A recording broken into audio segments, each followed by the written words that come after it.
Returns probably can't stay as high as they have further over the last assets few bought years. at the right time. Not only Very that, much but so. the thing It's you are in fragmented control. The market biggest space in challenge Europe. is to find the right people.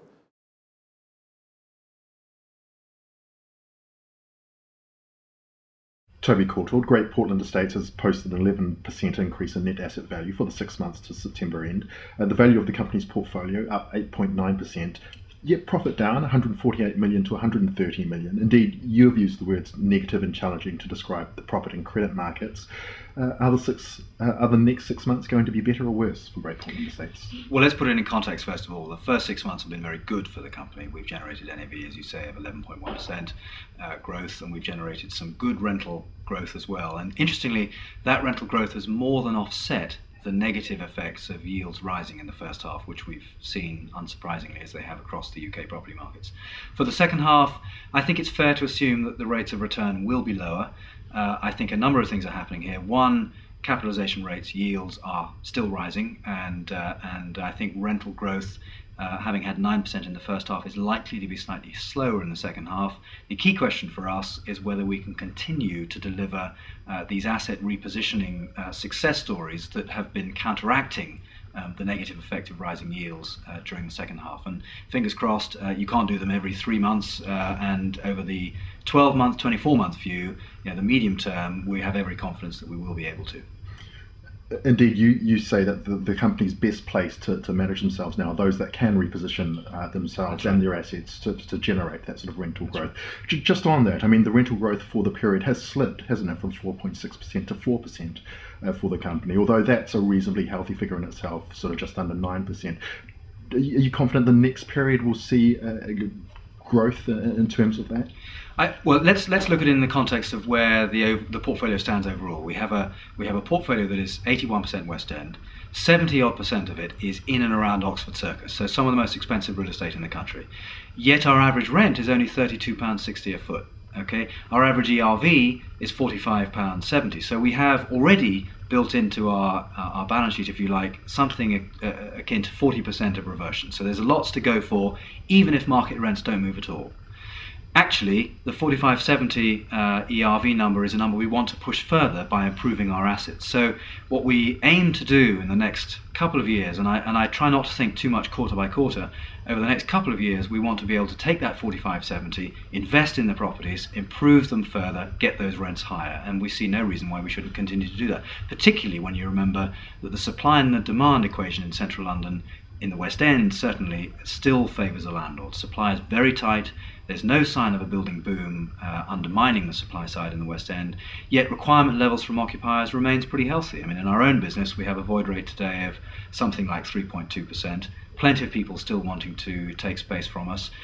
Rents may not be rising as fast as they were rising, but nonetheless, we are leasing space, and that's an encouraging trend.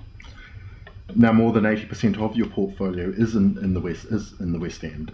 The city, though, 12 million square feet in its development pipeline until 2011. I mean, is that a concern? Interestingly, it's less of a concern than it was in the summer, when, in fact, I think it was 16 million was projected, partly because construction cost inflation has made a number of schemes probably unviable, and indeed the financial market turbulence will have unsettled a number of schemes as well. But yes, it's more of a concern than it is than the West End pipeline, which is about 4.5 million feet.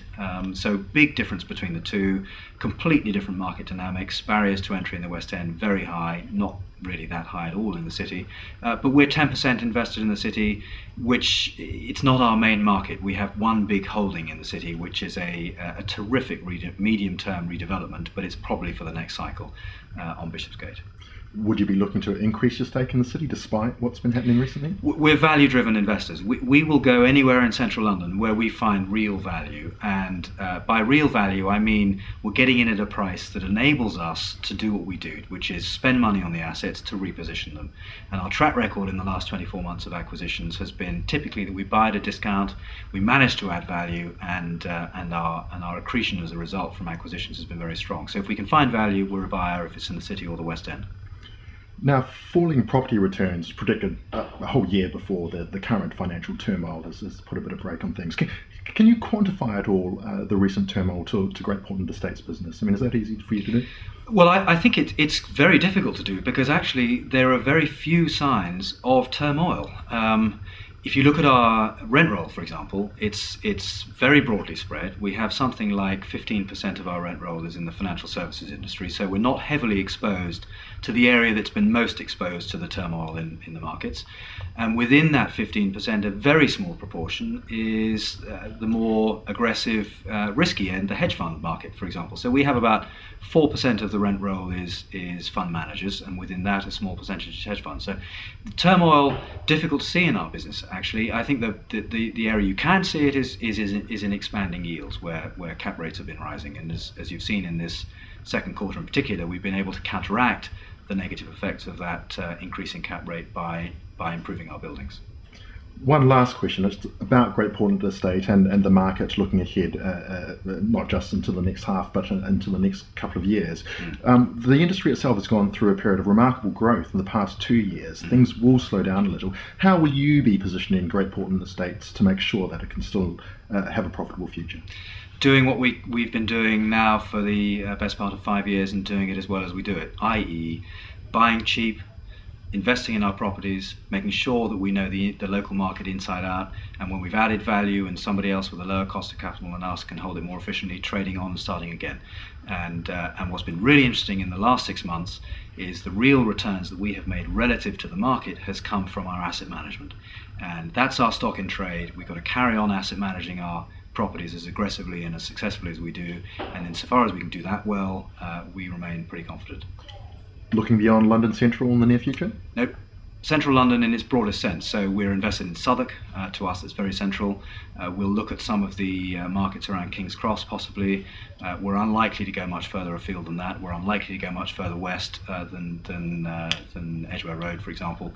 But we'll look at value where we find it. The markets we know best are the very central ones.